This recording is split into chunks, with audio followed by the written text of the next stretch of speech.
back to Ed Resonance Talks. I'm your host, Robert Fryer. As a researcher and creator of high-quality resources, I am always looking for ways to help educators resonate with their students in meaningful ways. Today, we are exploring a comprehensive analysis titled The Architecture of Engagement, a Systematic Analysis of Gamification in Global Educational Ecosystems. In this episode, we're moving beyond the surface level of points and badges to discuss the ludic principles that drive a staggering 0.82 effect size in student achievement. We'll look at how narrative structures and psychological scaffolding turn a standard classroom into an environment of active, high-stakes discovery. We are going to break down these global trends in our journey today. Whether you are listening during your commute or while prepping for your next unit, it's time to tune into learning. Before we jump into the data, please take a moment to like, share, and subscribe to the show. Your support helps us grow this community of innovative educators. Now let's get started. All right, let's get into the weeds. I think the biggest hurdle we face when talking to school boards or even parents about gamification is this idea that we're just turning the classroom into an arcade. But this paper, The Architecture of Engagement, starts by grounding everything in self-determination theory, SDT. Exactly, Robert. And for the listeners who might be skeptical, this isn't about the carrot and the stick. SDT is about 3 specific psychological nutrients: autonomy, competence, and relatedness. Let's talk about autonomy first. In my 6th grade math classes, I see a night and day difference when a student feels like they are the pilot of their learning rather than just a passenger. That's the internalization of motivation the paper talks about. If a student chooses to enter a quest because they want to see the narrative resolution, that is autonomous. If they do it just so you don't take away their recess, that's controlled motivation. The latter is brittle, the former is resilient. And competence, that's where the level up comes in, right? Exactly. The paper highlights that optimal challenge is a moving target. If it's too easy, they're bored. If it's too hard, they experience learned helplessness. Gamification allows us to use progress bars and XP, experience points, to show them they are growing even when they haven't mastered the concept yet. It turns I failed into I haven't unlocked this skill yet.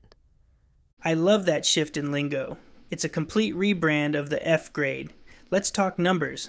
I'm a researcher at heart, and I know our listeners want to know if this actually works in a measurable way. This paper cites a meta-analysis of 41 studies with a combined effect size of 0.822. In the world of education, that's a stop what you're doing and pay attention number. It really is. For context, John Hattie's research usually considers anything over 0.40 as above average for educational intervention. At 0.822, we are talking about a transformative impact. But we have to look at the subscores. The paper notes that knowledge retention specifically has an effect size of 0.49. Why do you think it's lower than the overall engagement score? Because engagement is the engine, but retention is the destination. You can have a student who is 100% engaged in the game mechanics, but is gaming the system rather than learning the content. That's why the paper warns about the overjustification effect. If the game is too disconnected from the math or the literacy, the learning gets lost in the noise. That's a huge point. I see that with some of the older educational games, where you do a math problem just to get 10 seconds of a racing game. That's not gamification, that's a bribe. Precisely. The gold standard the paper points to, like Prodigy or Bottle, actually integrates the gameplay into the problem solving. You are winning because you are learning. This next part hit home for me. The paper introduces the gamification-based emotional connectivity model. It argues that gamification is a preventive framework for teacher and student burnout. It's about positive psychological capital, PsyCap, hope, efficacy, resilience, and optimism. When a student feels they have lives or respawns, their anxiety levels drop. The paper mentions that immersion in a task, the flow state, actually acts as a cognitive buffer against stress. I've felt that.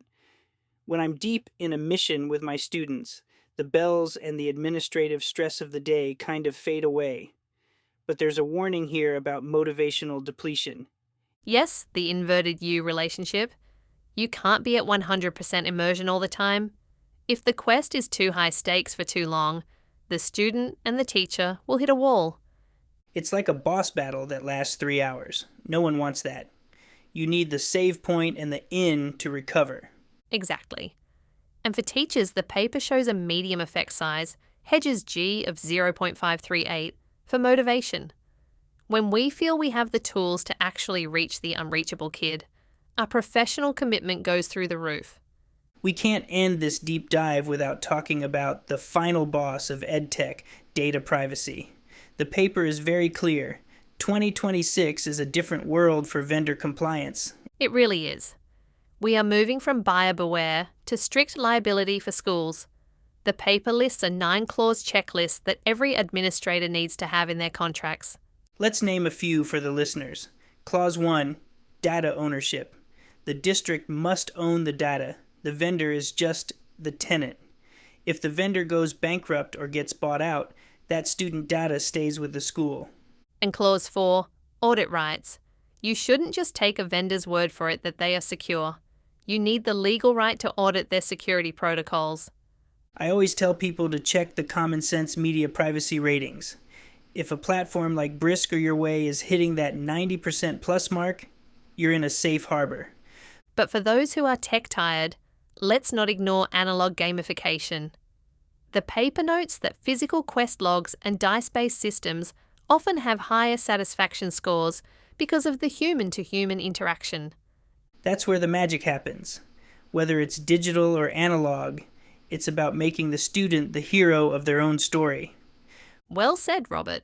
It's not just a games, it's the architecture of their future. Robert, I couldn't agree more. Let's keep building. It's clear from today's discussion that gamification isn't just about fun, it's about emotional facilitation and building resilience. By shifting our focus to these systematic engagement strategies, we can provide a powerful buffer against burnout for both students and teachers. If you're looking to bring these concepts into your own classroom, head over to www.edresonance.com. You'll find our latest research and resources designed to help your students master every mission. We've even integrated these quest principles into our own instructional designs to ensure students are ready to face any academic challenge they encounter. Thank you for choosing to tune in to learning with us today. Remember to hit that subscribe button and share this episode with a colleague. I'm Robert Fryer, and we'll see you next time on Ed Resonance Talks.